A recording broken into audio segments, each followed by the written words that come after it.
Oke, selamat pagi kelas 2E. Selamat pagi, Selamat Bu. pagi, Bu. Oke, gimana nih kabarnya pagi ini? Sehat atau Sehat, mulai Bu. pusing sama laporan Sehat, Bu. praktikum? Laporan praktikum aman? Aman, Bu. Aman, Bu. Aman ya, oke. Em, yang masih menjalankan ibadah puasa, Ibu doakan semoga ibadah puasanya dilancarkan. Yang tidak menjalankan ibadah puasa, semoga kita semua masih tetap semangat sampai dengan, ini hari terakhir ya, hari terakhir kita PBM sebelum nanti libur panjang sampai tanggal 15. Ya, oke. Ada yang belum join? Kira-kira Rinson selaku Komting, ada yang belum join, Bang? Sudah hadir semua, Bu. Sudah hadir semua ya? Oke, kita lihat dari 30. Oke, di sini partisipannya sudah 31, berarti sudah 30 yang bergabung. Nah, Cika. Cika gimana kabarnya pagi ini, Kak? Cika. Baik, Bu. Baik, Oke. Bu. Kira-kira ada kendala nggak dalam mengerjakan tugas yang Ibu berikan kemarin? Alhamdulillah nggak ada, Bu. Nggak ada lancar ya? Oke. Aksurya. Ini Zoom-nya dari mana ini, Bang? Laptop, Bu. Dari Laptop, Bu. laptop. Udah mudik, Ya, Bang? Bu. Atau masih di Medan? Masih di Medan, Bu. Oh, masih di Medan. Atau memang orang Medan? Rencana ya, Bu. Kok pakai rencana, Bang? Oke, Kang Surya, ada kendala saat mengerjakan tugas yang kemarin? Tidak, Bu. Nggak ada ya? Oke. Kris Dayanti. Ya, Bu. Nah, gimana Kris tugas yang kemarin? Kira-kira ada kendala nggak? Nggak, Bu. Lancar, Bu. Lancar ya? Berarti semua simbol bahan kimia sudah dituliskan ya dan sudah diupload ke Elmet ya? Oke. Nah, sebelum kita masuk ke materi pada hari ini, kita review dulu sedikit mengenai poin-poin yang telah kita bahas pada pertemuan sebelumnya. Nah, pada sebelumnya kan kita sudah membahas berbagai macam. Yang pertama mulai dari apa itu toksikologi klinik, kemudian sudah kita bahas mengenai apa saja istilah-istilah penting dalam toksikologi, kemudian sudah kita bahas LD50, kemudian juga kita bahas mengenai MSDS, pentingnya apa, dan juga sudah kita bahas mengenai simbol-simbol bahan kimia berbahaya yang ada di laboratorium. Nah, coba kita review dulu yang pertama, mulai dari istilah penting dalam toksikologi klinik. Kira-kira ada yang tahu contohnya apa? Misalnya Ibu kasih dulu ya, yang pertama toksik. Kira-kira toksik itu apa? Suatu zat yang bersifat racun, Bu. Oke, bagus Rinson. Suatu zat yang bersifat racun. Ada yang berpendapat lain? Toksik. Kata dasarnya adalah toksik. Secara sederhana aja, biasanya kan sering tuh kita menggunakan istilah toksik. Kira-kira toksik itu apa sih? Suatu bahan yang keras, Bu. Suatu bahan yang keras, oke. Suatu bahan yang berbahaya, oke. Apalagi ada pendapat lain? Yang Senyawa kimia yang dapat menyebabkan keracunan, Bu. Oke, senyawa kimia yang dapat menyebabkan keracunan. Oke, good job Lamria. Ada lagi yang ingin berpendapat? Oke, jadi kita simpulkan ya, sebenarnya dari asal katanya saja sudah bisa kita simpulkan bahwasanya toksik itu sama dengan racun. Jadi segala sesuatu yang dapat menimbulkan gejala keracunan bagi manusia, bagi makhluk hidup, itu kita kategorikan sebagai toksik. Nah, kemudian ada lagi istilah selanjutnya yaitu toksin. Apa kira-kira toksin?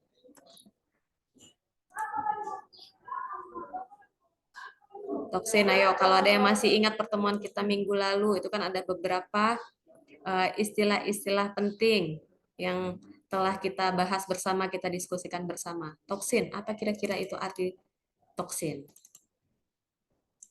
zat beracun, Bu. Ya, zat beracun. Oke, coba yang lebih spesifik gimana?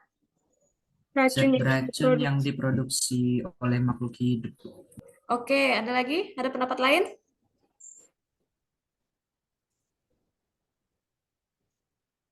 Ada? Oke, kita refresh kembali ya. Jadi toksin itu adalah racun yang dihasilkan oleh makhluk hidup. Nah, contohnya apa? Kata kuncinya Bisa adalah racun yang dihasilkan oleh makhluk hidup. Kata kuncinya. Nah, kemudian contohnya apa misalnya? bisa ular, Bu. Bakteri atau Dari jamur. jamur, Bu. Oke, contohnya adalah bisa ular. Kemudian ada lagi contohnya apa lagi? Sengatan lebah. Oke, bisa. Kemudian apa lagi? Pokoknya diingat ya, kata kuncinya adalah racun yang dihasilkan oleh makhluk hidup. Ya, itu untuk istilah toksin.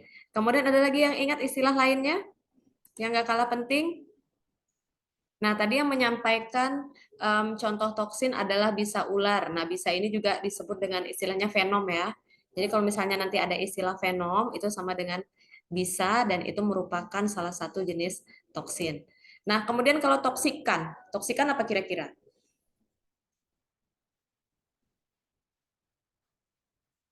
Toksikan. Duh, mulai lupa Bu pelajaran minggu lalu. Apa arti toksikan? Zat berbahaya yang diproduksi, yang tidak diproduksi makhluk hidup, namun Oke. berbahaya, Bu.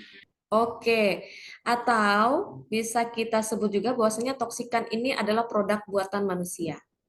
Nah, misalnya apa? Misalnya produk buatan yang nantinya akan kita paparkan ke lingkungan karena aktivitas manusia. Contoh, misalnya produk limbah industri, kemudian pestisida, ataupun misalnya limbah-limbah rumah tangga. Misal saat kita mencuci dengan deterjen, kemudian limbahnya kita buang ke lingkungan. Jadi itu yang disebut dengan toksikan, yaitu toksik yang berasal dari produk hasil aktivitas manusia. Itu ya, beda ya antara toksin dengan toksikan. Nah, kemudian masih ingat toksoid? Apa itu toksoid? Mende, masih ingat nggak Mende? Apa itu toksoid?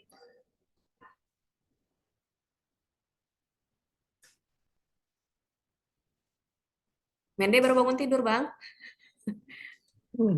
Tadi pagi ada kelas apa? Ada kelas nggak sebelumnya?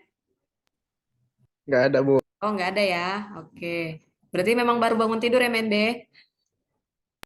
Iya, Bu. Oke, belum connect. Apa itu toksoid? Siapa lagi ini ya? Asia Lestari. Toksoid itu biasanya jenis vaksin subunit, Bu. Apa? Salah satu jenis vaksin subunit, Mm-mm. mungkin itu juga bisa dibuat sebagai obat toksoid, Bu. Oh, oke, bagus. Pendapat lain? Pendapat lain mengenai toksoid? Ada? Toksoid itu, Bu, Ya. toksin yang racunnya itu udah dilemahkan,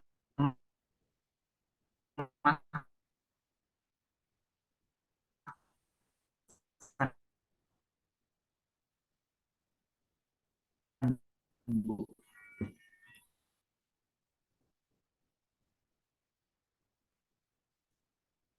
Bisa diulang, Rinson? Toksoid itu, Bu, suatu zat toksin yang zatnya itu sudah dilemahkan atau racunnya itu hilang tapi masih ada antigennya, Bu. Oke. Nah, jadi toksoid itu adalah toksin yang sudah dilemahkan. Jadi masih ingat toksin itu apa? Masih ingat toksin? Udah lupa. Lupa lagi. Racun dari makhluk hidup, Bu. Racun yang terdapat dari Oke, racun yang berasal dari makhluk hidup. Jadi sedangkan si toksoid ini adalah toksin yang sudah dilemahkan. Jadi saat dia masih berbentuk toksin, itu sifatnya masih berbahaya. Berbahaya bagi tubuh.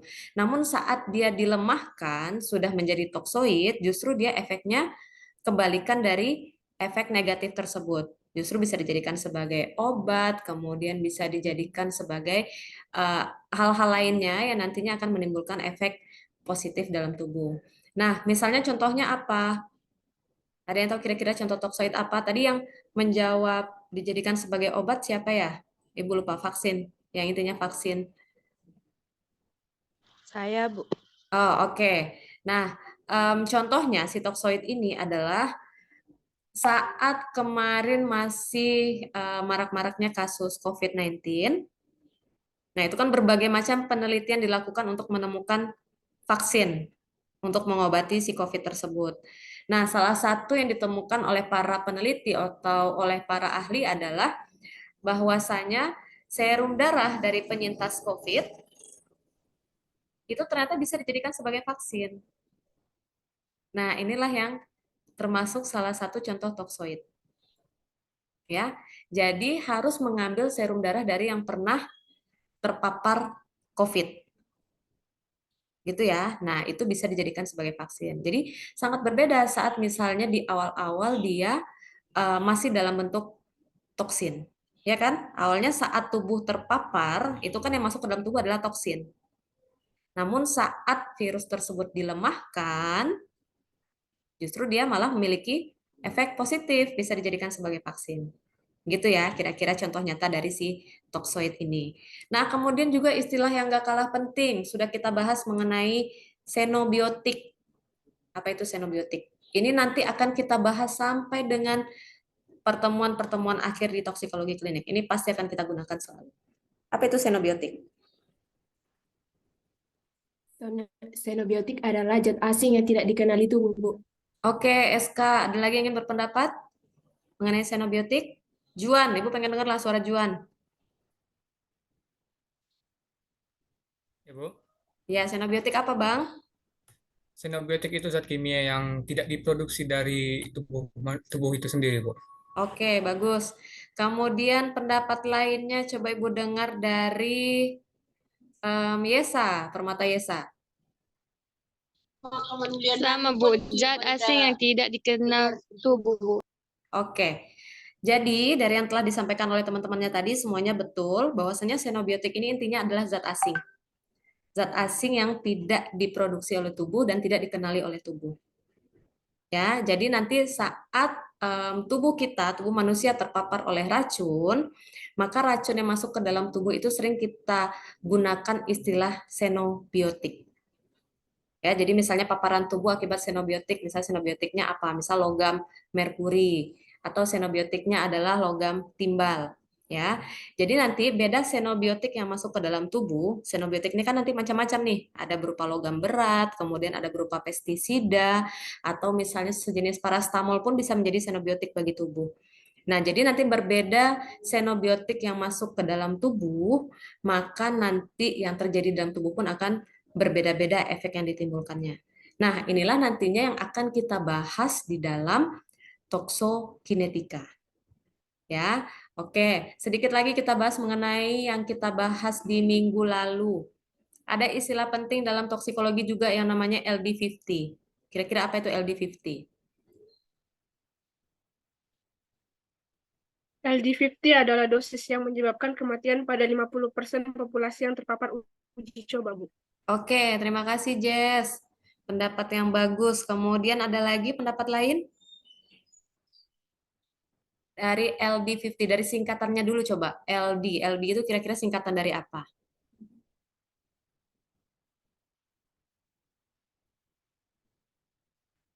LD50. LD-nya dulu. LD ini singkatan dari apa? Lethal dose, Bu. Oke, lethal dose. Berarti kalau lethal berarti dosis apa itu? Dosis yang mematikan, Bu. Oke, tadi yang dijelaskan oleh Jessica ya. Dosis yang dapat menyebabkan kematian pada 50% populasi sampel. Nah, kita ingat kata kuncinya menyebabkan kematian dari populasi 50% sampel uji coba. Nah, misal, Ibu punya contoh kasus. Misal, ini nanti akan kita kaitkan dengan nilai toksiknya apakah semakin besar atau semakin kecil ya, toksisitasnya semakin besar atau semakin kecil. Misal, Ibu mempunyai senyawa A. Dah, fokus ya, kita punya senyawa A. Nah, senyawa A ini, dia dalam dosis 1 gram, dia sudah bisa mematikan 50% populasi sampel.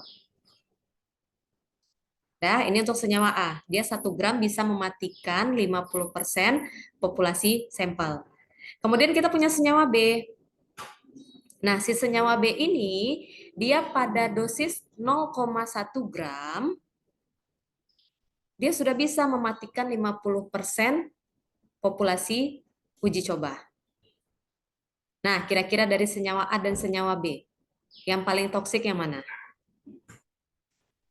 Senyawa B, Bu. B. Yang mana? Oke, kita pakai permainan. Yang jawab senyawa A, pakai jempol. Oke. Yang menyatakan yang lebih toksik senyawa B, 2 jari. Keluarkan jari jempol dan jari telunjuk. Oke ya, coba Ibu mau lihat di layar ini. Mana yang lebih toksik? Kalau misalnya senyawa A seperti ini, kalau senyawa B seperti ini. Oke, Naila, senyawa B, oke. Rinson nggak yang kayak gini Bang, kayak gini. Oke, Rinson, Jessica, Permata, SK, Agung, mana Gung? Nggak kelihatan jadinya Gung, oke. Fitri, Fitri, oke. Anggun, Zevan, Nasdia, oke. Anisha, Tiara, Cika 2, Nurmima 2, Mende. Bang, nggak kelihatan loh Bang. Oke, Aksurya, Harlina. Loh, ini kalian janjian semua ngejawabnya. Asia, Asia mana jarinya Kak? Emotnya nggak ada, Bu. Nggak nampak. Enggak pakai emot lo, pakai jari kayak gini. Nah, atau gini, senyawa A atau senyawa B. Oke, Syarifah, Rizky, Zevan, Oke, Jihan, Hotria, Winfrin, Saniangro, Siti, Atika, Lamria. Oke, sip. Berarti semua sepakat ya?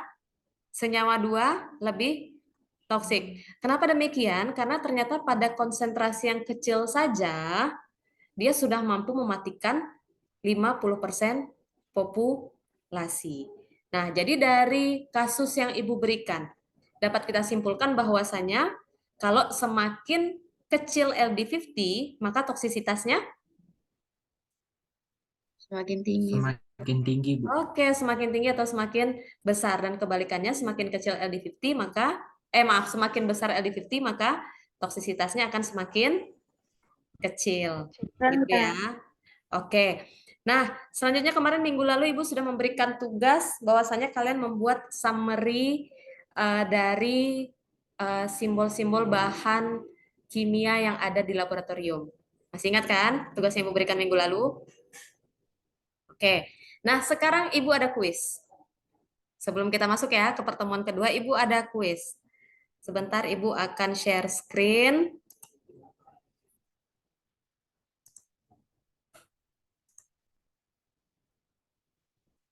Oke, sudah terlihat? Sudah terlihat? Sudah, Bu. Yang Ibu share? Oke, sudah terlihat barcode-nya? Sudah, Bu. Udah ya, oke. Silahkan, boleh mau scan barcode boleh, atau misalnya yang join melalui websitenya pun juga boleh dengan memasukkan join code-nya 675.923. Ini silahkan bergabung terlebih dahulu. Udah bisa ya, biar bisa kita mulai.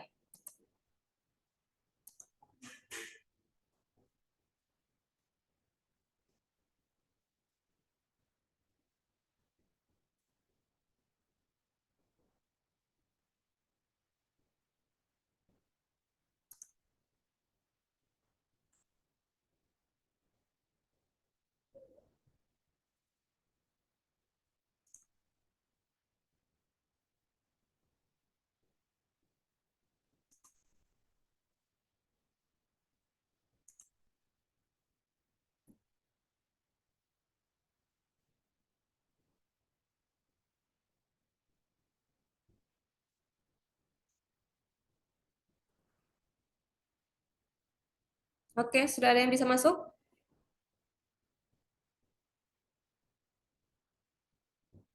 Udah, Bu. Oke.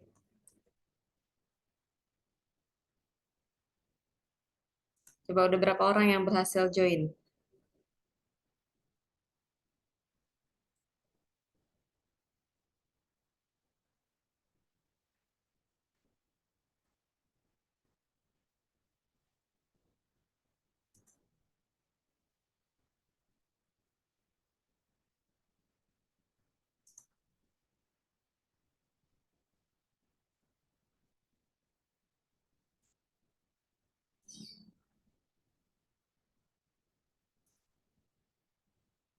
Oh ya, tadi udah ada yang berhasil join belum? Udah, Bu. Tapi ini kayaknya kodenya diganti. Bentar. Ibu ketik di ini ya, di kolom chat ya.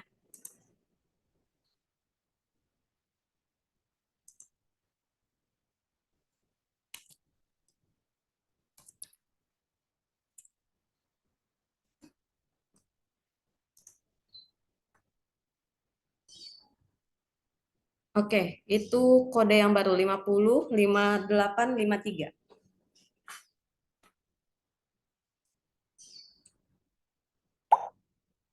Oke, udah 2. Ada Aksurya, ada Rizky. Oke, 4.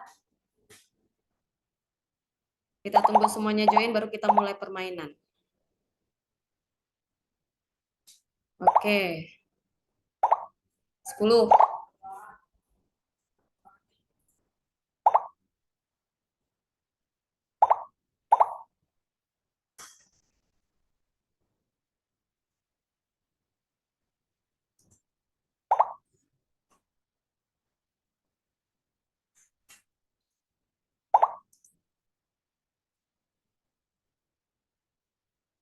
17. 13 lagi.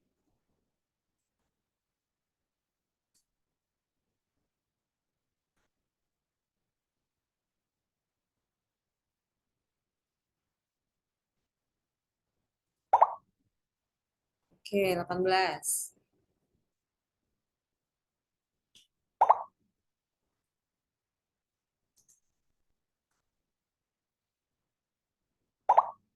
Oke, 10 lagi.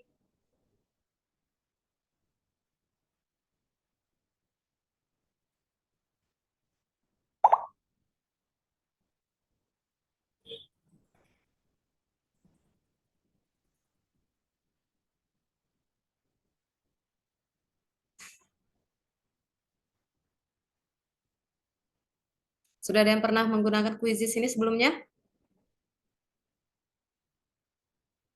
Sudah, Bu. Oh, ada yang sudah, ada yang belum ya. Oke. Ini nanti 3 orang dengan skor tertinggi dan tercepat, ini dapat reward dari Ibu. Oke, 9 lagi, ayo. Oke, Dapat gimana Kak? rewardnya iPhone. Pokoknya ada rewardnya. Nanti tagih ke Ibu saat kita masuk di tanggal 16 ya. 16 kan kalian masuk lagi kan? Ya, Bu. Iya, Bu. Oke, kita tunggu nanti siapa 3 tertinggi. Oke, masih ada lagi? Ini nanti kalau 8 ini nggak join, mana tahu nanti jadi 3 yang tertinggi. Udah, oke kita tunggu sampai ini ya, ini 10.31, kita tunggu 2 menit lagi lah, 10.33. Yang 8 lagi kira-kira ada kendala? Ada kendala nggak kira-kira dalam masuk ke quizzes-nya? Oke, 1 menit lagi ya, kita start. Oke, 7 lagi.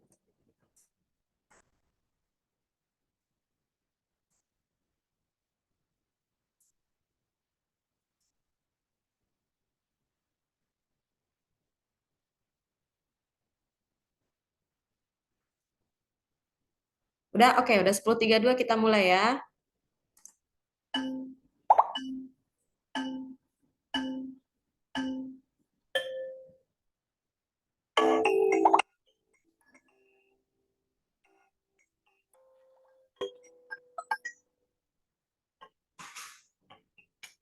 Oke, Naila memimpin.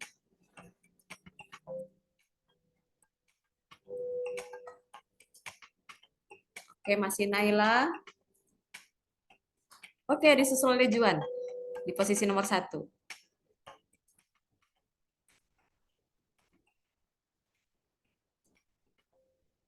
SK, oke.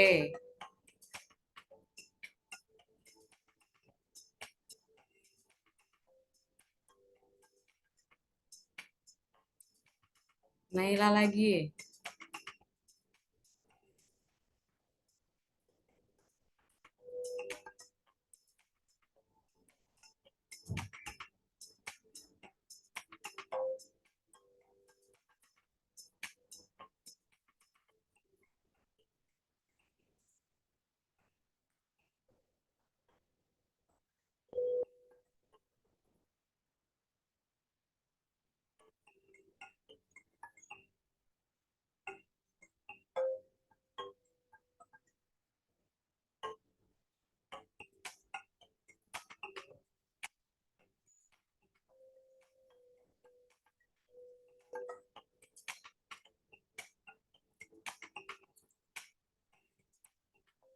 Ayo yang belum menjawab disegerakan.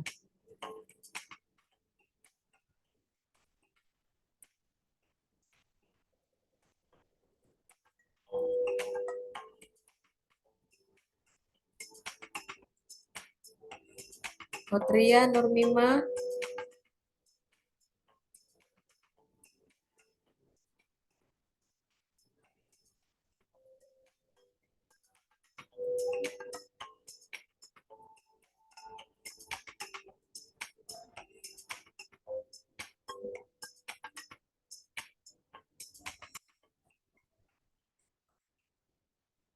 Oke, kita close 1 menit lagi ya.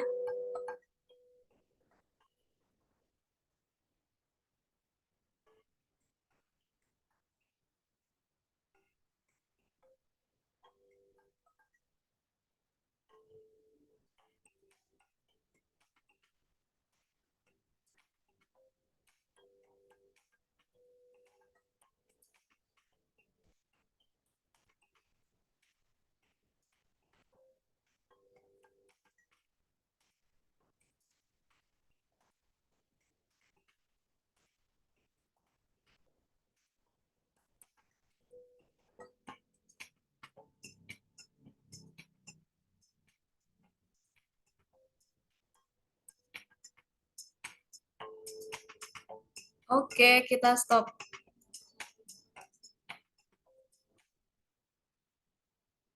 Oke. Leaderboard Ibu terlihat? Kelas E? Enggak, Bu.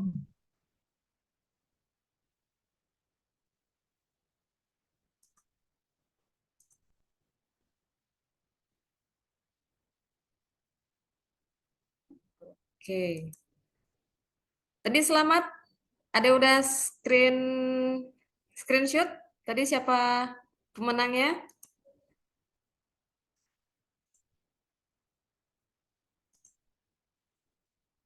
Ada yang udah screenshot? Kayaknya Juan nih suaranya. Iya, Bu. Oke, kongres ya Juan. Tadi yang kedua,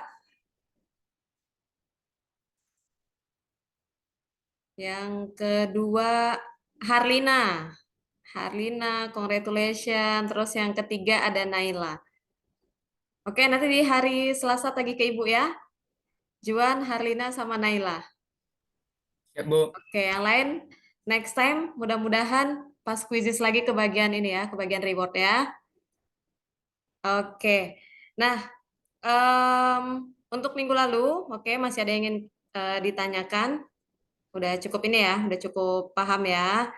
Mudah-mudahan nggak lupa lagi karena itu merupakan prinsipal atau dasar-dasar dari toksikologi yang harus kita pahami sampai dengan nanti pembelajaran ini rampung.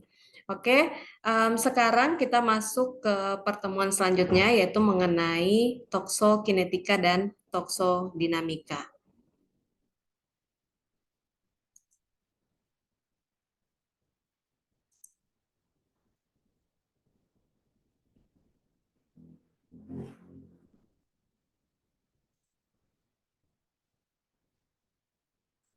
Oke, slide Ibu sudah terlihat.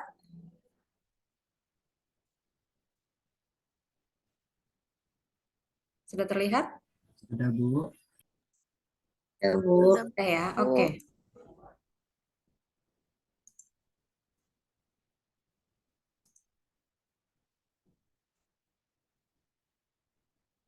Oke, nah tadi kita berbicara tentang xenobiotik, nanti kita tidak akan terlepas dari yang namanya toksokinetika dan toksodinamika.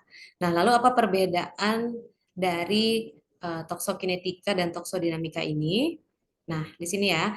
Jadi ada dua urutan terjadinya paparan bahan kimia serta efek yang ditimbulkan saat si xenobiotik tadi masuk ke dalam tubuh. Ingat ya, xenobiotik tadi artinya adalah zat asing. Jadi saat zat asing atau xenobiotik masuk ke dalam tubuh, itu nantinya akan terjadi yang namanya toksokinetika dan toksodinamika di dalam tubuh. Nah, yang pertama adalah toksokinetika. Apa itu toksokinetika? Nah, ini nanti dia akan meliputi 4 tahapan. Jadi yang pertama adalah absorpsi, ya. Jadi saat xenobiotik masuk ke dalam tubuh terjadi yang namanya absorpsi, diserap oleh tubuh. Nah, kemudian yang itu adalah distribusi, didistribusikan di dalam tubuh. Kemudian selanjutnya akan terjadi yang namanya metabolisme, dan yang terakhir akan diekskresikan dari dalam tubuh, ya. Nah, kemudian setelah terjadi fase toksokinetika, selanjutnya akan masuk ke fase toksodinamika. Nah, lalu bedanya apa ini dengan toksokinetika? Nah, toksodinamika ini sendiri adalah proses saat suatu xenobiotik atau suatu senyawa itu mempengaruhi tubuh hingga menimbulkan efek toksik. Ya, jadi kalau misalnya toksokinetika tadi bagaimana dia terjadinya paparan, bagaimana dia terjadi biotransformasi di dalam tubuh, sedangkan si toksodinamika ini adalah efek yang nanti akan ditimbulkan setelah si xenobiotik itu masuk ke dalam tubuh. Itu ya, jangan sampai terbalik antara toksokinetika dan toksodinamika. Oke, nah ini tadi, ini bagannya. Jadi saat xenobiotik, ini dosis paparan ya, xenobiotik zat asing masuk ke dalam tubuh, dia akan menuju ke senyawa atau organ target dari xenobiotik tersebut. Jadi seperti ini, seperti yang Ibu sampaikan sebelumnya, berbeda xenobiotik yang masuk, berbeda zat asing yang masuk ke dalam tubuh, maka organ targetnya pun akan berbeda. Misal yang masuk senyawa A, bisa jadi organ targetnya adalah hati. Atau misalnya lagi xenobiotik yang masuk adalah senyawa B, bisa jadi nanti organ targetnya adalah paru-paru, atau ginjal, atau jantung. Ya, jadi berbeda xenobiotik yang masuk, maka senyawa atau organ target yang akan dituju oleh senyawa tersebut pun akan berbeda. Jadi saat dia mencapai atau menuju ke organ target, nah disinilah terjadi yang namanya toksokinetika, yang meliputi 4 tahapan tadi. Yang pertama absorpsi. Tentu xenobiotik ini harus diabsorpsi dulu di dalam tubuh, makanya dia nanti bisa menimbulkan berbagai macam efek. Nah, setelah melalui absorpsi akan terjadi distribusi. Setelah distribusikan menuju ke senyawa atau organ target, lalu akan terjadi namanya biotransformasi. Ini sama dengan metabolisme tadi ya, yang ADME tadi. Nah, di metabolisme lalu dia akan dieliminasi atau diekskresikan dari dalam tubuh. Nah, lalu bagaimana Bu jika ternyata si xenobiotik tersebut tidak dapat diekskresikan dari dalam tubuh? Ya, karena ada beberapa xenobiotik yang ternyata memang sifatnya sukar dikeluarkan dari dalam tubuh. Nah, sehingga apa? Saat dia sukar dikeluarkan dari dalam tubuh, tentu saja dia akan terus-menerus menumpuk di dalam organ target dari xenobiotik tersebut. Nah, jika terjadi hal yang demikian, maka nanti efek negatif yang ditimbulkan bisa berbagai macam. Yang pasti ada yang namanya efek akut, ada yang namanya efek kronis. Nah, kira-kira efek akut itu apa sih? Efek akut, apa bedanya dengan efek kronis? Ada yang tahu? Dua efek akibat paparan xenobiotik, ada yang namanya efek akut, kemudian ada efek kronis. Nah, bedanya apa kira-kira? Nah, jadi untuk membedakannya, kalau efek akut ini dia langsung terjadi. Ya, sedangkan kalau efek kronis itu dia dalam jangka waktu panjang. Itu ya perbedaannya ya, kalau akut itu dia langsung terjadi, sementara kalau kronis itu dia biasanya tertunda. Jadi dalam saat dia sudah terlalu banyak menumpuk dalam tubuh, lama-kelamaan, maka nanti baru akan menimbulkan efek-efek tertentu di dalam tubuh. Gitu ya. Nah, jadi saat si xenobiotik tadi tidak dapat dikeluarkan dari dalam tubuh, tidak dapat dieliminasi, tidak dapat diekskresi, maka dia akan masuk ke tahapan toksodinamika. Ya, jadi saat dia masuk ke fase toksodinamika ini, inilah nantinya yang akan menimbulkan efek toksik pada tubuh. Ya, jadi seyogyanya memang xenobiotik itu karena dia adalah zat asing ini nggak boleh ada di dalam tubuh. Tapi kalau misalnya dia ada di dalam tubuh, dia harus dikeluarkan dari dalam tubuh. Nah, namun apa? Namun yang terjadi adalah ada xenobiotik yang tidak dapat dikeluarkan dari dalam tubuh. Nah, itulah nantinya yang akan masuk ke toksodinamika sehingga nanti menghasilkan yang namanya efek toksik. Oke, kita bahas satu persatu. Kita bahas terlebih dahulu mengenai toksokinetika. Nah, ini ada 3 bahasan besar atau 3 pokok penting yang akan kita bahas di toksokinetika ini. Yang pertama mengenai pengantar toksokinetika, kemudian ada yang namanya fase eksposisi, dan ada yang namanya fase toksokinetika. Kita mulai dari pengantar toksokinetika. Nah, ini tadi ya. Jadi pada toksokinetika ini, yang pertama sekali terjadi yang namanya fase eksposisi, sebelum nanti dia masuk ke fase toksodinamika. Nah, di eksposisi ini apa yang terjadi? Inilah tadi paparan saat xenobiotik masuk ke dalam tubuh. Ini ya, kita lihat yang paling atas, kontak dengan si xenobiotik. Nah, lalu saat terjadi paparan dengan xenobiotik pada fase eksposisi, selanjutnya dia akan masuk ke fase toksokinetika. Nah, di fase toksokinetika ini ada 4 tahapan yang akan terjadi. Tadi ya yang ADME ada 4 tahapan. Yang pertama absorpsi, kemudian yang kedua distribusi. Ini ya.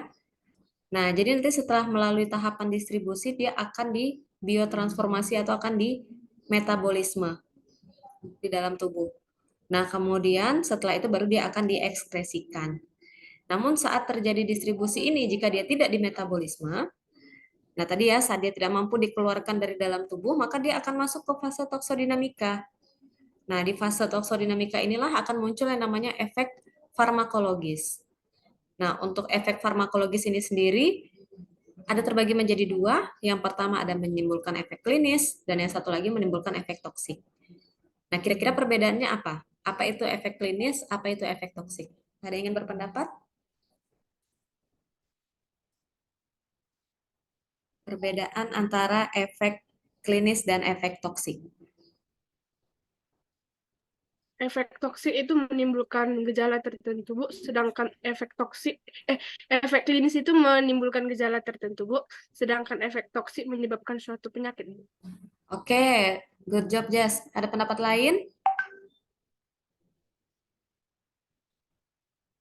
Apa perbedaan antara efek klinis dengan efek toksik? Coba pendapat lain.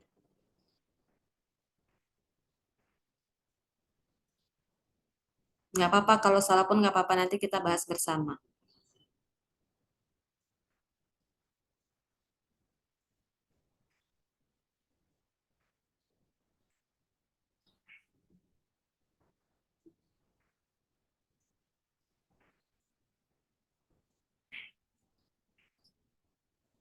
Ada satu efek klinis, satu lagi efek toksik. Kira-kira apa perbedaannya?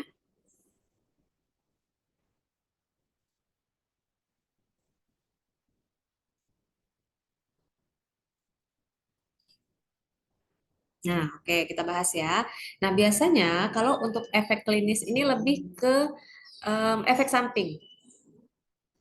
Misal, saat kita demam, biasanya kita mengkonsumsi parastamol ya. Nah, namun saat kita mengkonsumsi parastamol ini ternyata ada efek samping yang ditimbulkan.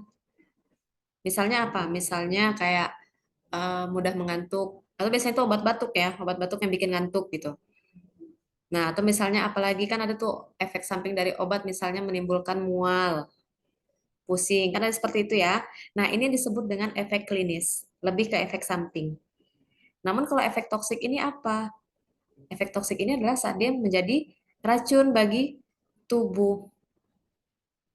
Nah, jadi tadi itu. Jadi kalau misalnya dia hanya menimbulkan efek samping, maka itu bisa kita kategorikan sebagai efek klinis.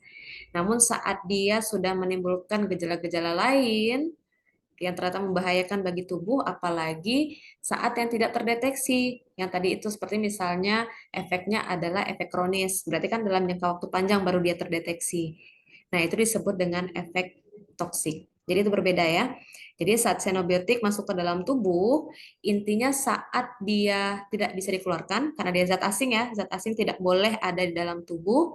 Jadi saat masuk ke dalam tubuh, ternyata dia tidak bisa diekskresikan, tidak bisa dikeluarkan dari dalam tubuh, maka dia akan masuk ke fase toksodinamika. Nah, inilah nantinya yang akan menimbulkan gejala klinis atau efek klinis maupun gejala toksik.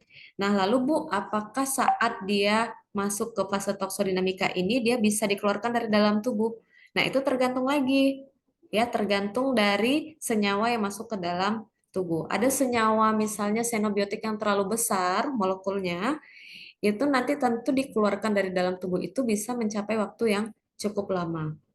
Ya, karena misalnya kayak senyawanya nonpolar, sementara kan yang harus diekskresikan dari dalam tubuh itu harus yang polar.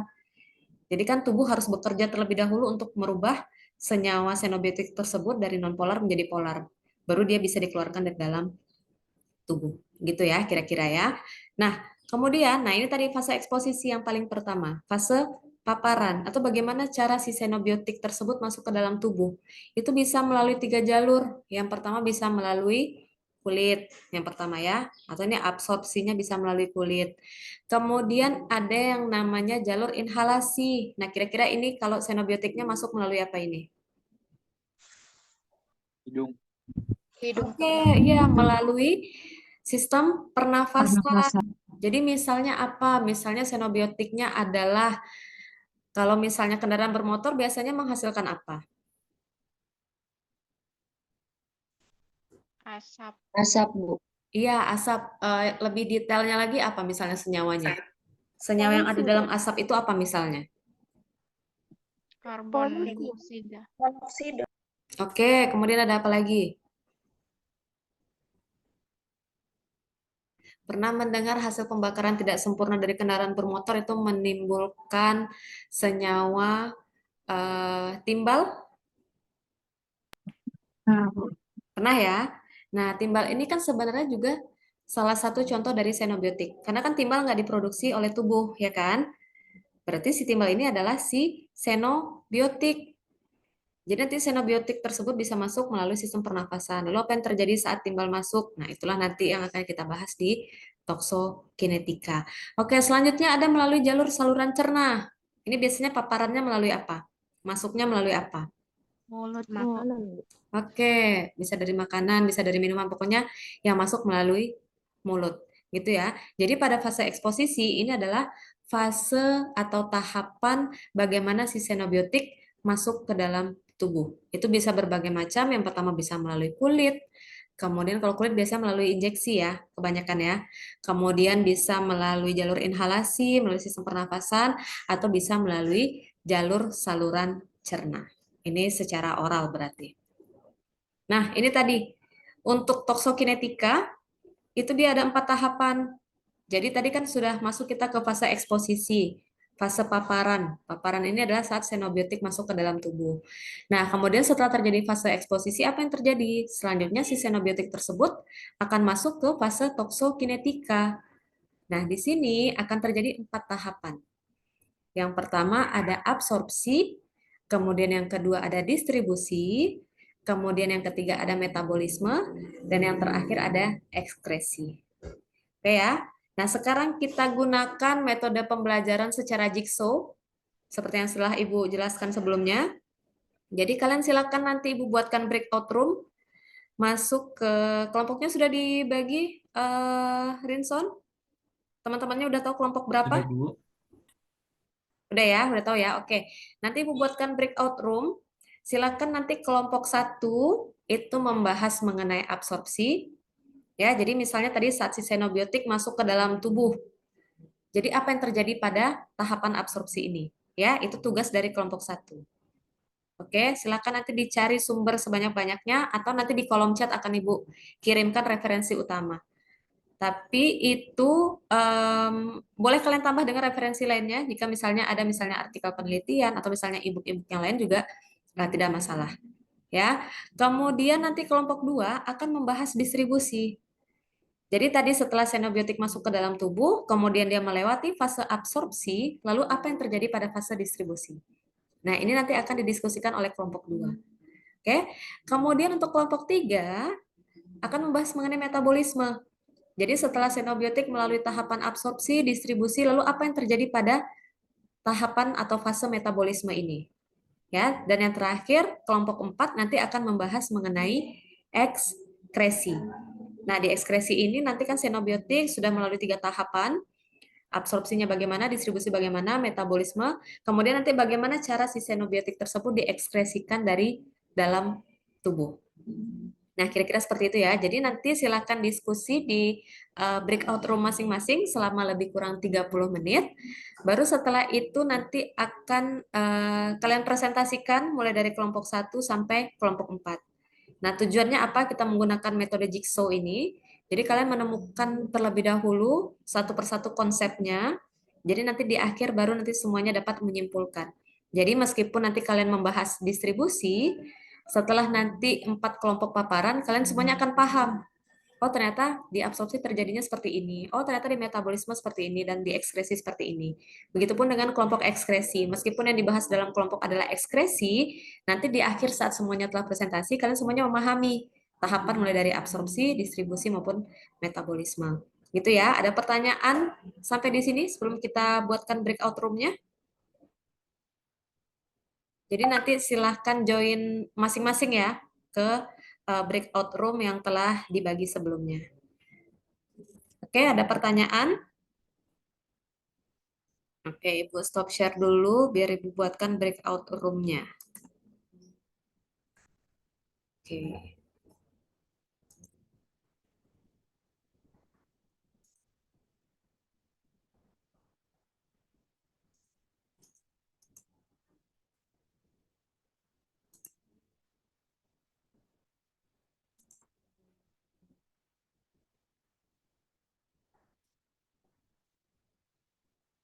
Oke, sudah muncul breakout room-nya? Sudah?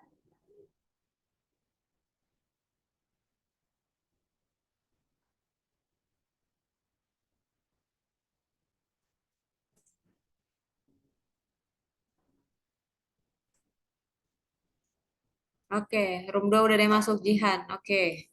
Silahkan assign ke masing-masing room, nanti Ibu akan berkeliling ke setiap room. Kita diskusi 30 menit ya.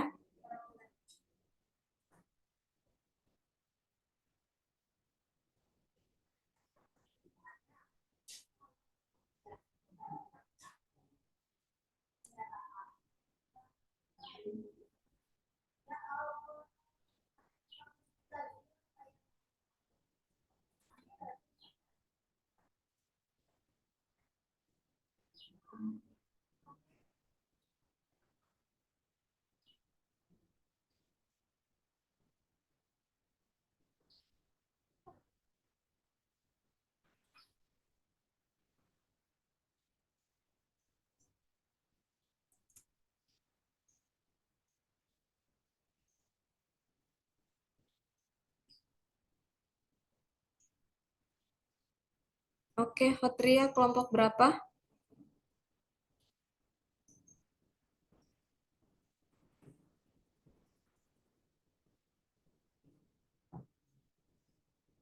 Oke, kemudian Hotria kenapa belum join? Oh, Hotria.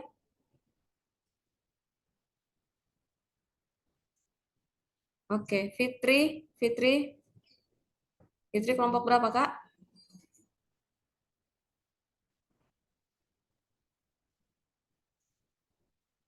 Fitri.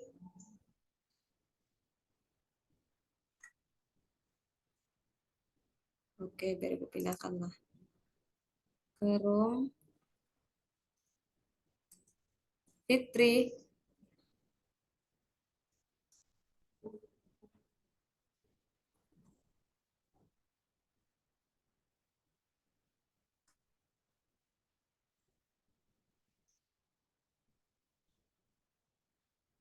Atika kelompok berapa Atika?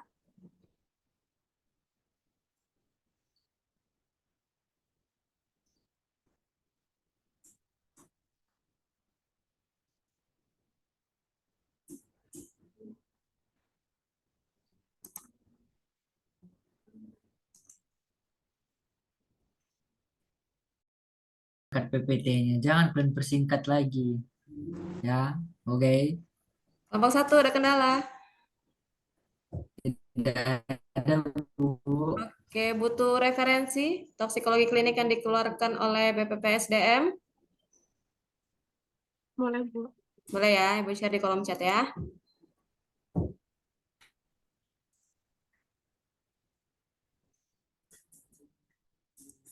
Oh, ini keren kelompok 1.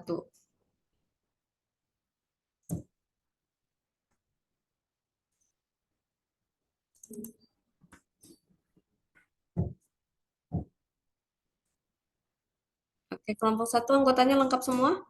Yang join? Lengkap, Bu. Lengkap ya.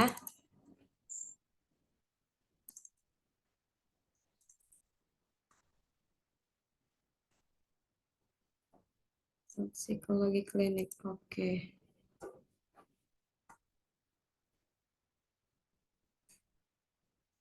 Oke, sudah masuk?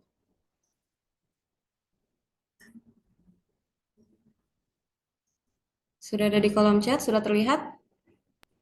Belum, Bu. Belum ya? Belum, Bu.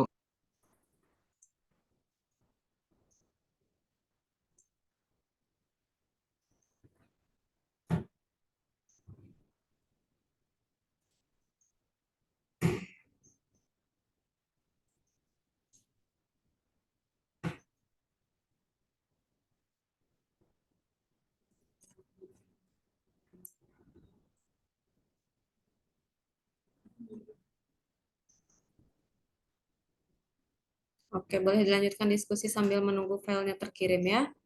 Ibu mau keliling dulu ke Iya, kelompok Bu. 2.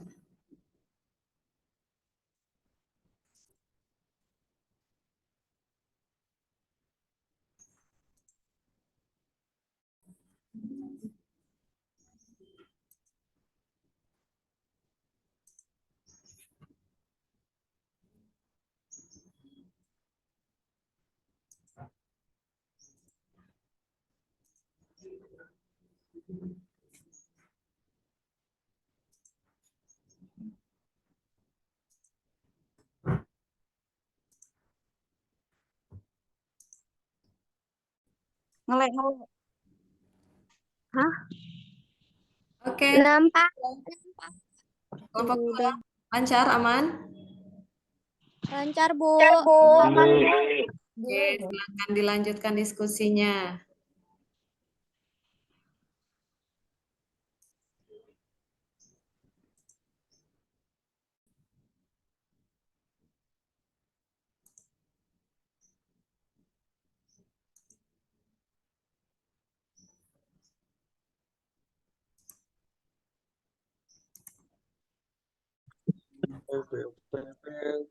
Kori-kori. 3.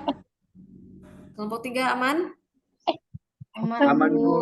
Aman ya. Oke, kita sampai diskusinya sampai jam 11.25 ya. Iya, Bu. Oke, silakan dilanjutkan. Iya, Bu. Iya, Bu.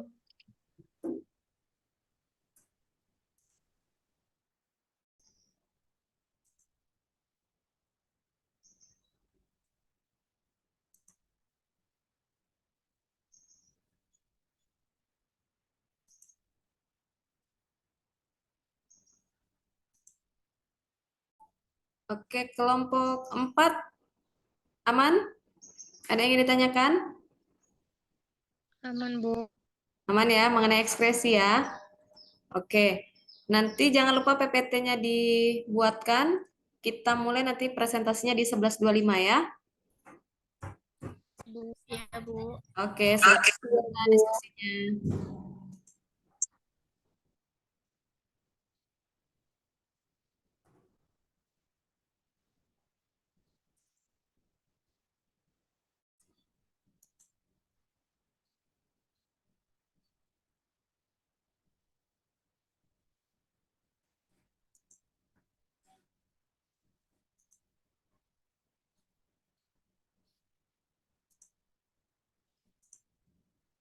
Enggak.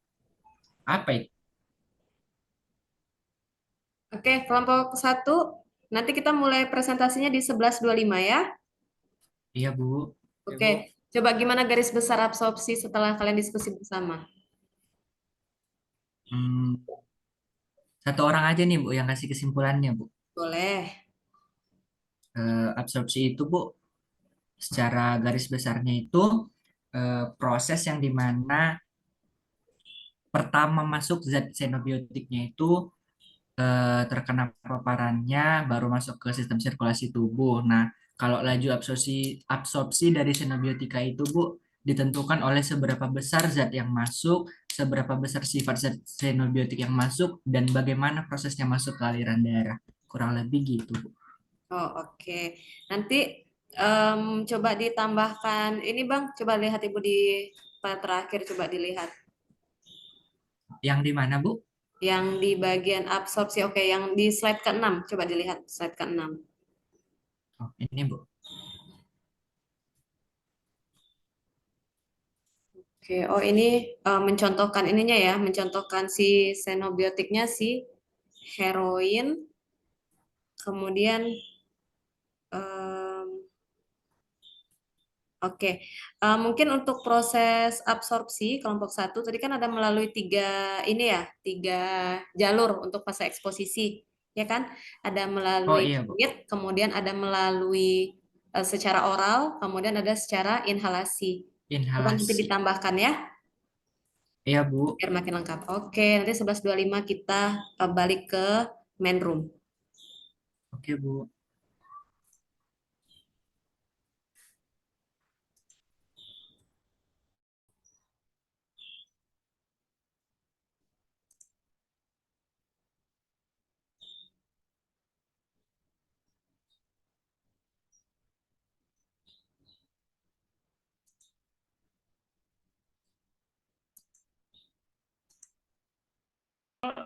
Xenobiotik.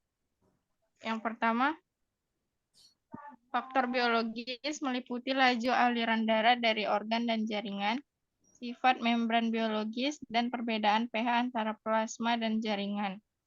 Yang kedua, faktor sifat molekul xenobiotika meliputi ukuran molekul, ikatan antara protein, plasma, dan protein jaringan, larutan, dan sifat kimia. Saya kembalikan kepada moderator. Oke, kelompok 2, sebentar Ibu potong dulu. Kita nanti balik ke main room jam 11.25 ya. Baik, Bu. Oke, kemudian nanti yang di tahap kedua ini distribusi, dia kan harus melewati tahapan pertama absorpsi, ya kan? Nah, kemudian nanti dijelaskan, misalnya Ibu lihat udah ada ikatan protein. Oke, mungkin nanti nggak apa-apa dimasukkan misalnya, ini kan organ target, ada jantung, ginjal, hati, otak. Nah, apa yang terjadi mulai dari saat absorpsi itu beralih ke distribusi, itu apa yang terjadi? Ya, nanti dijelaskan ya. 11.25 kita masuk ke main room. Oke.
Oke, ini kelompok 1 ya yang baru bergabung ya? Oke, bentar ya. 1 menit lagi kita tunggu kelompok 2, 3, dan 4.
Oke, selamat bergabung kembali di main room kelompok 1, 2, 3, dan 4. Selanjutnya dipersilahkan kepada kelompok 1 untuk dapat mempresentasikan hasil diskusinya mengenai absorpsi selama lebih kurang 5 menit. Nanti bersiap-siap kelompok 2, setelah itu 3, dan terakhir 4. Silakan kelompok 1. Baik Bu, izin share screen ya Bu.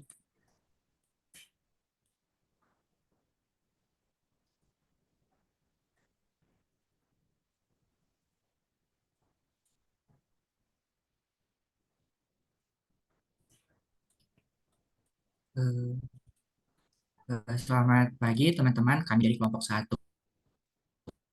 plus 2E yang beranggotakan 8 orang yang bisa dilihat anggota-anggotanya dalam layar. Pada kali ini kami akan mempresentasikan hasil diskusi kami pada hari ini. Nah, untuk bagian yang pertama itu tentu saja kita harus mengetahui makna dari toksikologi itu sendiri. Nah, toksikologi ini berasal dari kata tokson yang artinya racun dan logos yang berarti ilmu pengetahuan. Jadi toksikologi ini adalah ilmu yang mempelajari tentang suatu zat yang berbahaya.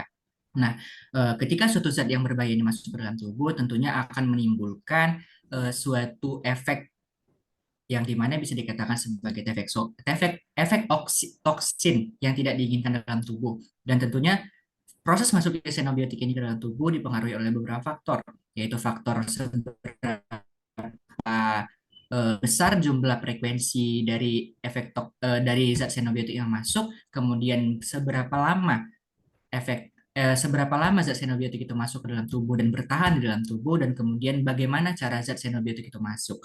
Nah, selanjutnya ada yang dinamakan dengan fase eksposisi, yang dimana ketika kita sudah terpapar dengan zat xenobiotik, maka akan terjadi kontak antara xenobiotik dengan organ kita, dengan tubuh kita, dan akan menimbulkan efek dari proses terjadinya paparan. Selanjutnya akan dijelaskan oleh rekan saya. Baik, terima kasih waktunya. Kemudian, apa itu toksokinetika? Toksokinetika merupakan pergerakan sebuah zat yang dimulai dari masuknya ke dalam tubuh. Nah, toksokinetika ini melibatkan proses invasi, yaitu masuknya xenobiotika ke dalam tubuh. Pendistribusiannya ke organ dan jaringan melalui sirkulasi darah. Toksokinetika ini terjadi melalui 4 tahap. Yang pertama adalah absorpsi, yang kedua distribusi, ketiga metabolisme, dan keempat ekskresi. Next. Selanjutnya adalah toksodinamika. Apa itu toksodinamika?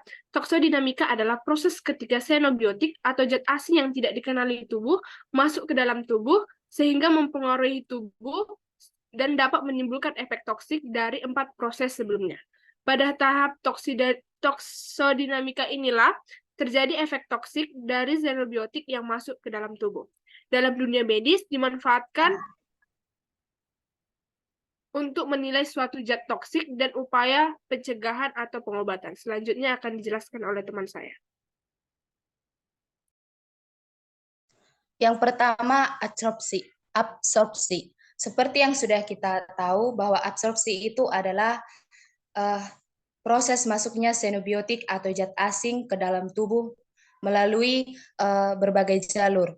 Yang pertama itu proses invasi. Proses pertama, masuknya xenobiotik dari tempat paparan ke dalam sirkulasi sistemik tubuh.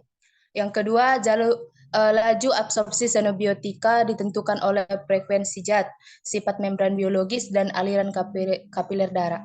Proses invasi dalam absorpsi ini adalah proses absorpsi xenobiotik yang melibatkan beberapa langkah. Yang pertama itu adalah kontak. Xenobiotik ini pertama kali masuk bersentuhan dengan permukaan tubuh yang dapat ditembus seperti membran mukosa atau kulit. Yang kedua itu penetrasi. Penetrasi ini xenobiotik ini menembus lapisan luar sel dan memasuki jaringan tubuh. Yang ketiga itu adalah transportasi. Xenobiotik diangkut ke dalam aliran darah melalui sistem limfatik atau langsung dalam ke kapiler darah. Maka laju absorpsi xenobiotika ini sangat ditentukan oleh frekuensi zat seperti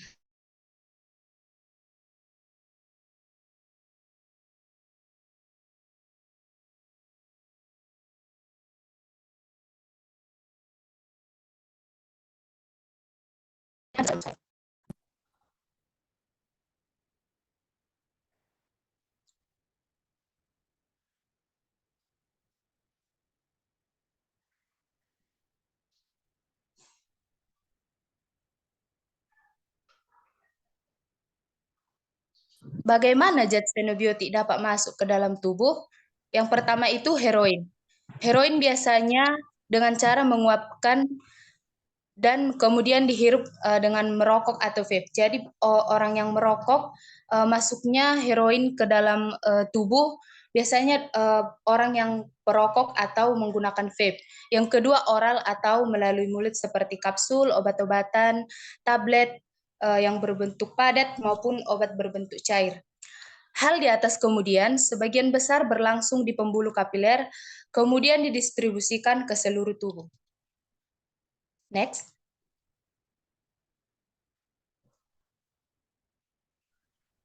Baiklah, saya akan melanjutkan untuk jalur paparan xenobiotik melalui kulit. Jalur paparan xenobiotik melalui kulit merujuk pada proses di mana zat tertentu diserap oleh lapisan luar kulit dan dapat masuk ke dalam aliran darah atau jaringan di bawahnya. Proses ini merupakan cara yang penting paparan zat beracun untuk dapat memasuki tubuh manusia. Adapun itu proses absorpsi pada kulit umumnya terjadi pada beberapa langkah. Yang pertama, adanya penetrasi melalui lapisan epidermis, yang di mana zat beracun terus terlebih dahulu menembus bagian lapisan luar kulit yang disebut dengan epidermis. Lapisan ini terdiri dari beberapa lapisan sel dan struktur yang dapat mempengaruhi beberapa mudahnya zat tersebut menembus bagian luar kulit. Yang kedua, distribusinya dalam lapisan epidermis. Setelah melewati lapisan epidermis, zat tersebut didistribusikan di dalamnya. Proses ini dapat terjadi melintasi ruang antarsel ataupun melalui sel rambut ataupun kelenjar minyak. Yang ketiga, absorpsi ke dalam pembuluh darah dan limfatik.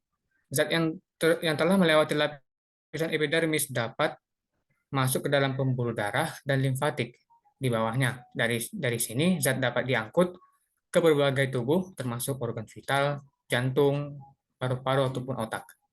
Pada proses absorbansi pada kulit sangat dipengaruhi oleh beberapa faktor, seperti sifat dari zat kimia itu sendiri, kondisi kulit seperti kelembapan, kerusakan, ketebalan kulit, dan waktu paparannya. Selanjutnya saya serahkan ke teman saya. Baik, yang kedua adalah pernafasan atau inhalasi, yaitu zat toksik yang terhirup diserap oleh melalui mukosa hidung atau asap rokok. Zat xenobiotik yang terhirup diserap oleh aliran darah dan diteruskan ke alveoli paru-paru. Zat xenobiotik sampai di paru-paru dan menimbulkan efek. Alurnya, jika toksikan masuk ke dalam paru-paru, toksikan dapat memberikan efek secara cepat dan langsung, dikarenakan di dalam paru-paru hampir tidak tersedia enzim. Next. Baiklah, saya akan melanjutkan tentang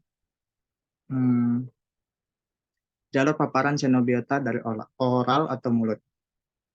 Jalur paparan xenobiotika melalui oral adalah salah satu jalur utama bagi zat-zat asing, seperti obat-obatan ataupun bahan kimia lainnya untuk memasuki tubuh manusia. Proses ini dimulai ketika zat xenobiotik tersebut masuk ke dalam mulut melalui makanan ataupun minuman.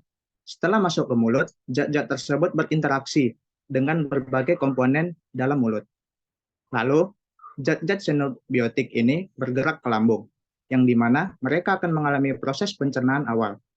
Lambung merupakan lingkungan yang sangat asam, yang memungkinkan adanya beberapa zat terurai atau terubah kimianya sebelum masuk ke dalam aliran darah.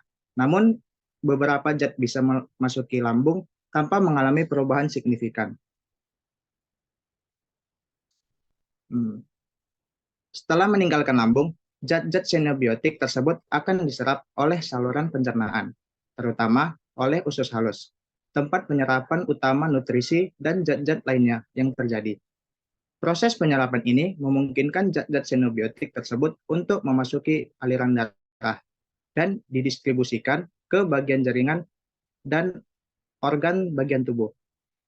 Efek dari zat xenobiotik ini yang masuk ke dalam melalui jalur oral bisa bervariasi tergantung pada sifat kimia dan biologisnya, dosis yang dikonsumsi, serta faktor-faktor individual seperti metabolisme dan keadaan kesehatan. Beberapa zat xenobiotik bisa memiliki efek terapeutik yang diinginkan, seperti obat-obatan yang diresepkan oleh dokter untuk mengobati penyakit. Namun, zat-zat xenobiotik juga bisa memiliki efek samping yang tidak diinginkan atau bahkan beracun jika dikonsumsi dalam dosis yang tidak tepat dan dapat terjadi interaksi dengan zat lain dalam tubuh. Oleh karena itu, penting untuk memahami jalur paparan xenobiotika dan potensi dampaknya bagi kesehatan manusia. Saya kembalikan ke moderator. Baik, mungkin sekian presentasi mengenai absorpsi dari kami kelompok 1. Terima kasih. Baik, terima kasih kelompok 1. Selanjutnya silakan kelompok 2 mempresentasikan mengenai distribusi selama lebih kurang 5 menit. Baik, Bu.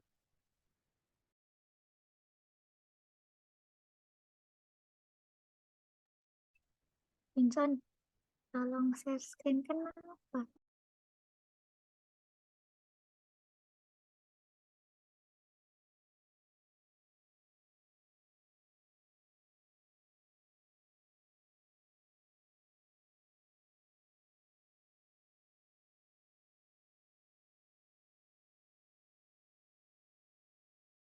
Gimana kelompok 2? Lagi minta tolong buat ini, Bu Indah. Oh, oke. Ini Rinson yang share screen. Iya, Bu. Oke.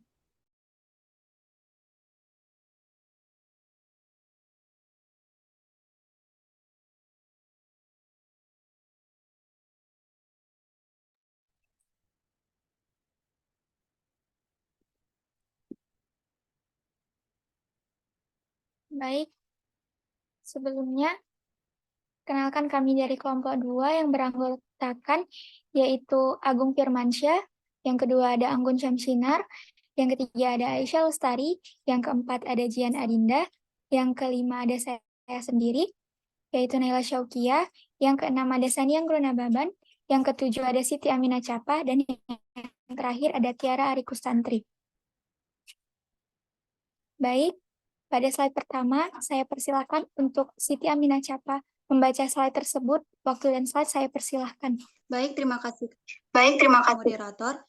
Moderator. Menjelaskan tentang toksokinetika. Toksokinetika sama dengan farmakokinetika atau absorpsi, distribusi, metabolisme atau biotransportasi serta ekskresi yang sering Kelompok 2, sebentar bisa langsung ke bagian distribusinya aja.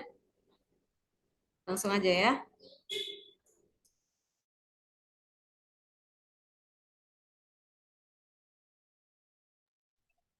Baik, untuk Asia Lestari dapat menjelaskan slide distribusi. Waktu dan slide saya persilahkan.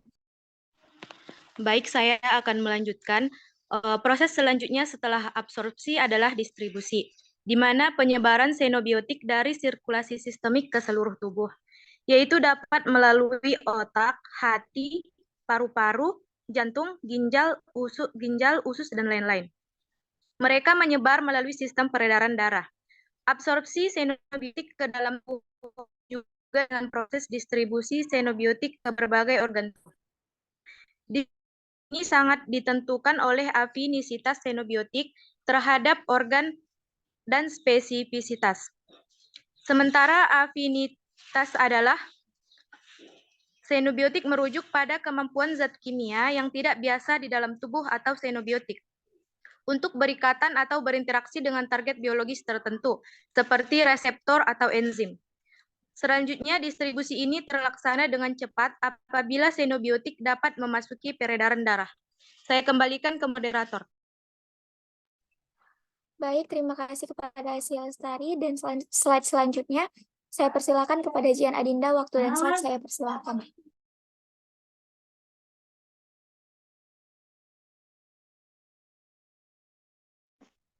Terima kasih moderator. Di sini saya akan membacakan faktor yang mempengaruhi kecepatan dan luasnya distribusi xenobiotik. Distribusi xenobiotik atau substansi asing dalam tubuh dipengaruhi oleh beberapa faktor yang dapat dijelaskan. Yang pertama ada faktor biologis. Faktor biologis meliputi laju aliran darah. Kecepatan sirkulasi darah di organ dan jaringan mempengaruhi seberapa cepat xenobiotik dapat didistribusi ke saluran tubuh. Kemudian sifat membran biologis, permeabilitas membran biologis seperti membran sel dan kapiler darah mempengaruhi seberapa mudah xenobiotik dapat menembus ke dalam atau keluar dari sel-sel dan jaringan. Kemudian perbedaan pH antara plasma dan jaringan. Perbedaan pH antara plasma dan jaringan juga dapat mempengaruhi distribusi xenobiotika karena beberapa senyawa lebih mudah menembus membran pada kondisi pH tertentu. Yang kedua ada faktor sifat molekul xenobiotik meliputi ukuran molekul. Ukuran molekul xenobiotik mempengaruhi seberapa mudah mereka dapat menembus membran biologis. Kemudian ikatan dengan protein plasma dan jaringan. Xenobiotika yang terikat dengan protein plasma cenderung memiliki distribusi yang lebih terbatas, sementara yang tidak terikat dengan protein dapat lebih mudah menembus ke dalam jaringan. Kemudian kelarutan dan sifat kimia. Kelarutan xenobiotik dalam berbagai media biologis dan sifat kimianya juga mempengaruhi seberapa baik mereka dapat menyebar ke dalam tubuh. Dengan demikian, faktor-faktor ini kita dapat menggambarkan bagaimana xenobiotik didistribusikan ke dalam tubuh dan bagaimana pengaruhnya terhadap kecepatan dan luas distribusinya. Sekian penjelasan dari saya kembalikan kepada moderator. Baik, terima kasih kepada Jian Adinda. Slide berikutnya saya serahkan kepada Anggun Syamsinar Limbung. Waktu dan slide saya persilahkan. Baik, terima kasih moderator. Nah, setelah di sini saya akan memaparkan bagaimana xenobiotik terdistribusi ke aliran darah. Sebelum terjadinya distribusi, maka ada proses absorpsi. Pada paparan melalui oral bentuk farmasetik atau tablet, kapsul, dan lain-lain akan terdispersi dan melarut di dalam cairan saluran pencernaan. Bentuk terlarut melalui pembuluh darah kapiler pada saluran pencernaan akan terabsorpsi. Absorpsi ini sebagian besar berlangsung di pembuluh kapiler usus halus. Kemudian melalui pembuluh kapiler mesenterika menuju vena porta hepatica, menuju hati sebelum ke sirkulasi sistemik. Dari sini akan terdistribusikan ke seluruh tubuh. Nah, setelah xenobiotik sampai ke aliran darah, setelah itu terjadilah terdistribusi ke organ-organ tubuh, seperti jantung, ginjal, hati, otak, paru, lemak, otot, dan tulang. Organ tubuh tersebut adalah organ-organ yang memiliki laju aliran darah yang baik. Akibat aliran darah yang cepat dan dengan demikian, jangka waktu kontaknya yang sangat singkat dalam kapiler, sekitar 2 detik. Maka kemudian xenobiotika akan terdistribusi dengan cepat pada organ atau jaringan dengan perfusi yang baik. Sekian dan terima kasih. Saya serahkan kepada moderator. Baik, terima kasih kepada Anggun Syamsinar Limbong. Slide terakhir, saya serahkan kepada Saniang Runababan. Waktu saya persilahkan. Baiklah, selanjutnya kita masuk kepada ikatan protein. Faktor lain yang berpengaruh pada distribusi ialah ikatan pada protein, terutama protein plasma, protein jaringan, dan sel darah merah. Yang kedua, ikatan xenobiotika pada protein umumnya relatif tidak khas. Sesuai dengan struktur kimia protein, ikatan xenobiotika pada protein terlibat ikatan ion, ikatan jembatan hidrogen, dan ikatan dipol-dipol, serta interaksi hidrofob.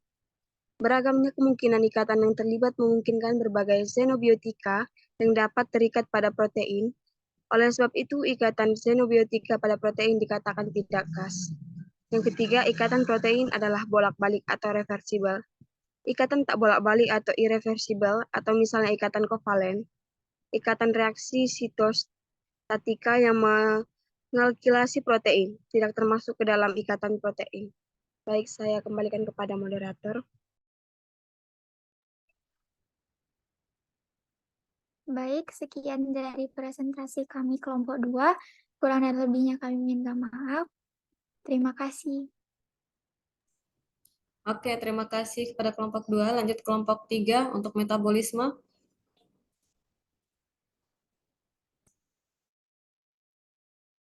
Izin, Bu.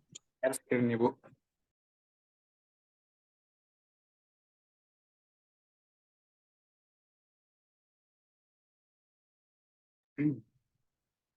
Baik, selamat pagi semua. Pada kesempatan kali ini, kami kelompok 3 akan tampil mempresentasikan materi tentang metabolisme. Untuk anggotanya sendiri bisa dilihat dari slide PPT. Nah, untuk memulai presentasi, kami persilahkan kepada Aksurya dan akan dilanjut oleh rekan-rekan lainnya. Terima kasih. Pengertian metabolisme.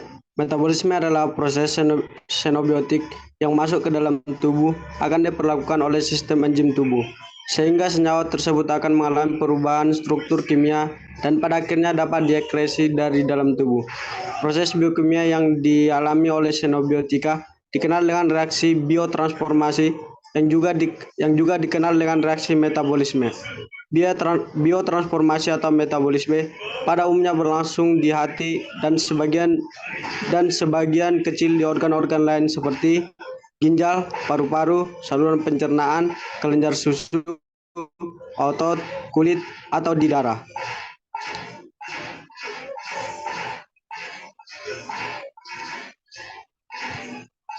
Xenobiotik secara garis besar diambil dari 2 kata yaitu xenos dan biotik. Xenos artinya asing, sementara biotik artinya makhluk hidup. Maka dapat diartikan xenobiotik adalah senyawa asing bagi makhluk hidup. Xenobiotik juga dapat diartikan bahwa bahan kimia yang terdapat dalam tubuh namun tidak dibutuhkan atau tidak diharapkan oleh tubuh makhluk hidup, atau tidak diharapkan terdapat dalam jumlah yang berlebihan. Contohnya obat-obatan, bahan pengawet makanan, polutan, dan lain-lain. Agar tidak bersifat toksik, maka perlu dilakukan eliminasi. Eliminasi suatu xenobiotik dapat melalui reaksi biotransformasi atau metabolisme, atau ekskresi xenobiotik melalui ginjal, empedu, saluran pencernaan, dan jalur ekskresi lainnya, seperti kelenjar keringat, kelenjar mamae, kelenjar ludah, dan paru-paru. Next. Selanjutnya, xenobiotik harus diubah menjadi senyawa yang larut dalam air melalui suatu rangkaian metabolisme. Metabolisme xenobiotik dapat terjadi di hepar dan jaringan ekstrahepatik, seperti paru, ginjal, mukosa saluran cerna, dan kulit. Metabolisme xenobiotik ini terdiri atas dua fase. Yang pertama fase reaksi non-sintetik dan fase reaksi sintetik atau konjugasi.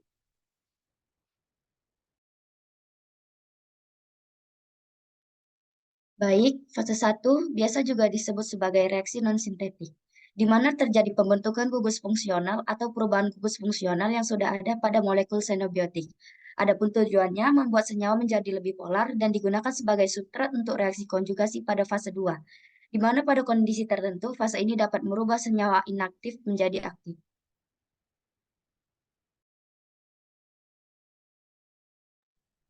Secara garis besar, reaksi ini pada fase pertama meliputi yang pertama ada reaksi oksidasi, yaitu penambahan gugus O2- dan hilangnya gugus H+.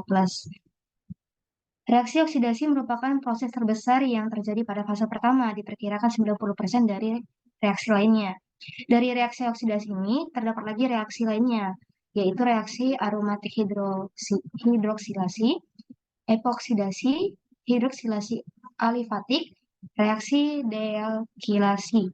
Dan selanjutnya ada reaksi reduksi, yaitu penambahan gugus H+ dan hilangnya gugus O2-. Pentingnya untuk pembentukan gugus hidroksil atau amino yang dapat membuat obat menjadi metabolit lebih besar. Pada reaksi reduksi ini terdapat juga reaksi yang akan mencapai dari hasil reaksi reduksi, yaitu nitroreduksi, azoreduksi, dan reduksi dehalogenasi. Dan yang terakhir ada reaksi hidrolisis. Reaksi hidrolisis ini ialah penambahan gugus OH- dan H+. Reaksi hidrolisis xenobiotik, ester, dan amida menghasilkan asam karboksilat dan alkohol dan amina. Next. Selanjutnya ada pula fase 2 yang sering disebut dengan fase reaksi sintetik. Pada fase 2 ini, tokson yang telah siap atau termetabolisme melalui fase 1 sebelumnya akan terkopel membentuk konjugat atau melalui proses sintesis dengan senyawa endogen tubuh. Proses sintesis dengan senyawa endogen tubuh seperti konjungsi dengan asam glukuronida, konjungsi dengan asam amino, konjungsi dengan asam sulfat, konjungsi dengan metilasi, konjungsi dengan alkilasi, dan pembentukan asam merkaptoforat. Sistem enzim yang terlibat pada reaksi fase 2 sebagian besar ditemukan di sitosol, yaitu komponen sel di dalam sitoplasma yang berupa cairan. Next.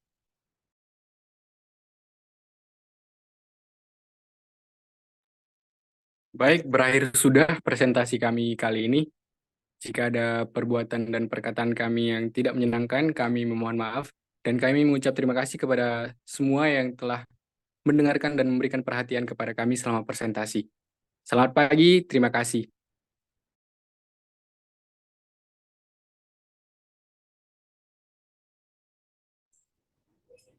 Baik, terima kasih kelompok 3. Lanjut kelompok 4, terakhir ekspresi. Izin share screen ya, Bu. Oke.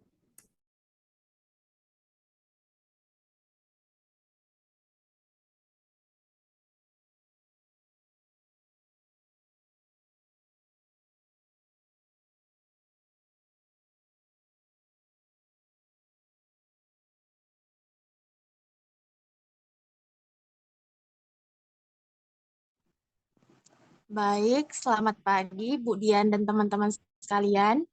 Kami dari kelompok 4 akan mempresentasikan hasil diskusi kami tentang ekspresi. Anggota kelompok 4 terdapat pada layar. Selanjutnya, kami akan menjelaskan apa itu ekskresi.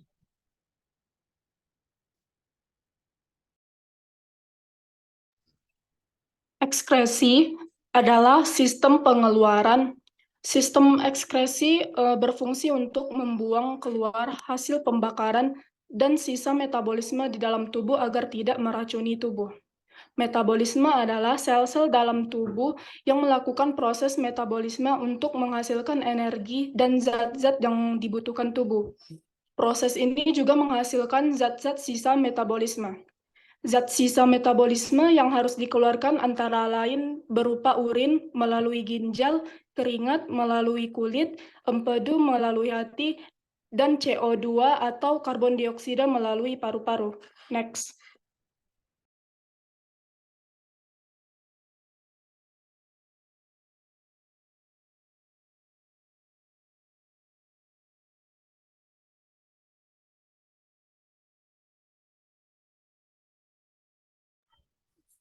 Alat-alat ekskresi beserta fungsinya, di mana yang pertama yaitu ginjal, di mana ginjal berfungsi menyaring zat-zat sisa metabolisme dari dalam darah yang dikeluarkan dalam bentuk urin.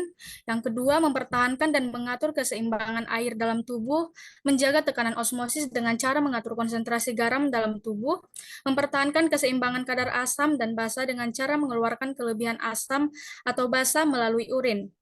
Yang kedua, kulit, di mana kulit juga disebut dengan organ ekskresi karena dapat mengeluarkan kelebihan garam atau NaCl. Kelebihan garam dalam tubuh dikeluarkan melalui keringat oleh kelenjar ekrin. Yang ketiga, paru-paru, di mana paru-paru berfungsi untuk mengeluarkan karbon dioksida dan uap air saat bernapas. Yang keempat, hati. Hati membantu membuang racun dari tubuh dan mengubah produk limbah metabolisme menjadi zat yang lebih mudah dikeluarkan oleh ginjal. Next.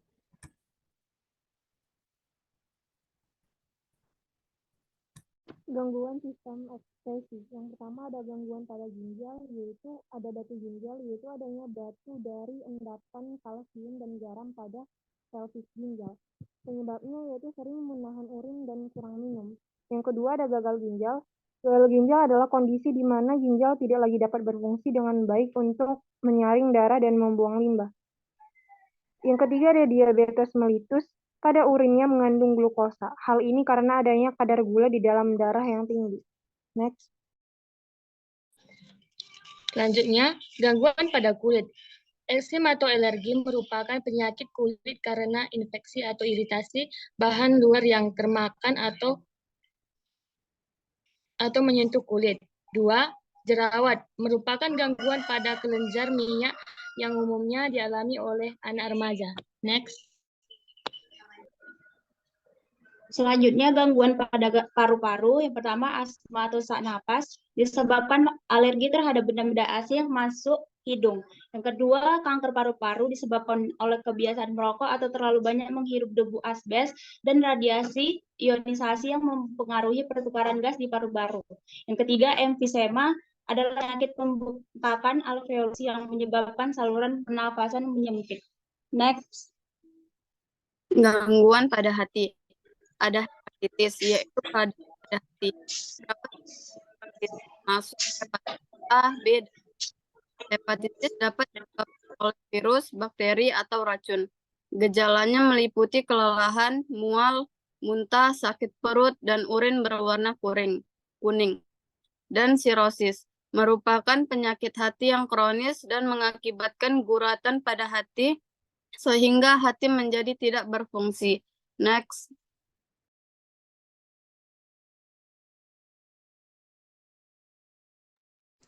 Nah, kesimpulannya adalah menjaga kesehatan sistem ekskresi sangatlah penting untuk mencegah berbagai kelainan dan penyakit. Tipsnya yaitu minum air putih yang cukup, makan makanan yang sehat, olahraga yang teratur, dan hindari merokok serta minum alkohol. Demikian hasil presentasi dari kelompok 4. Terima kasih.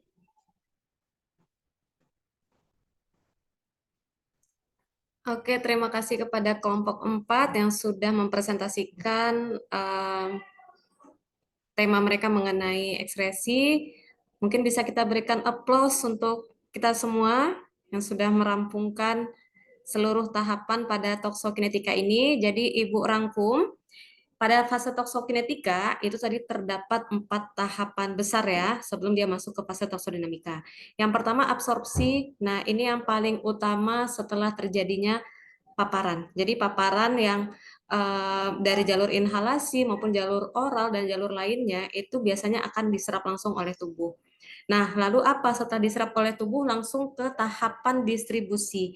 Nah, pada tahapan distribusi ini si xenobiotik itu akan dibawa menuju organ target. Jadi biasanya organ-organ yang ada dalam tubuh seperti misalnya ginjal, hati, jantung, dan lain-lain itu biasanya memiliki laju aliran darah yang sangat baik. Nah, akibatnya apa? Akibatnya si xenobiotik itu akan terdistribusi sangat cepat di dalam organ tersebut. Nah, lalu setelah mencapai organ target, dia akan masuk ke fase yang ketiga yaitu metabolisme.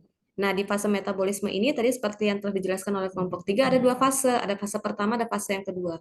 Jadi pada fase pertama ini si xenobiotik itu akan dirubah dulu sifatnya dari yang nonpolar menjadi polar sehingga nanti bisa dengan mudah dikeluarkan. Namun jika dia masih belum cukup polar pada fase 1, dia akan masuk ke fase yang kedua. Nah, di fase yang kedua ini dia akan melibatkan berbagai macam gugus fungsi seperti gugus karboksilat, gugus hidroksil maupun gugus fungsi lainnya sehingga nanti dia bisa diekskresikan lebih mudah dari dalam tubuh. Itu harapannya. Nah, lalu apa setelah melewati fase 2 dan setelah cukup polar, baru tadi si xenobiotik tersebut akan masuk ke fase yang terakhir yaitu fase ekskresi. Nah, sama seperti fase eksposisi, fase ekskresi ini pun ada berbagai macam. Tadi ada melalui empedu, melalui paru-paru, dan yang lain sebagainya. Jalur-jalur ekskresi yang lain. Sebegitu ya. Kalau misalnya dia ternyata memang belum mampu dikeluarkan, itulah nanti yang akan dilanjutkan ke fase toksodinamika. Nah, untuk fase toksodinamika itu sendiri akan kita bahas pada pertemuan selanjutnya. Itu ya. Kira-kira sampai sini ada pertanyaan? Cukup? Oke. Untuk tugas minggu depan silakan nanti masing-masing membuatkan summary dari fase toksokinetika ini. Tadi kan tugasnya baru tugas kelompok kan? Tugas kelompok membuat PPT per masing-masing bagian. Nah, untuk minggu depan semuanya membuatkan tugas individu berisi summary mengenai fase toksokinetika yang meliputi 4 tahapan tadi. Ada tahapan absorpsi, distribusi, metabolisme, dan anestesi gitu ya. Ada pertanyaan mengenai tugas? Cukup jelas? Jelas, Bu. Oke, nanti tugas dikumpulkan saja melalui LMS kita, melalui LMET. Itu Ibu berikan deadline-nya sampai dengan minggu depan pukul 8 pagi. Ya, sebelum PBM kita mulai jam 10. Oke, jika sudah tidak ada lagi yang ingin ditanyakan, kita akhiri kelas kita pada siang hari ini. Terima kasih. Salam sehat untuk kita semua. Assalamualaikum warahmatullahi wabarakatuh. Selamat siang. Waalaikumsalam. Siang, Bu. Siang, Bu. Siang, Bu. Warahmatullahi wabarakatuh.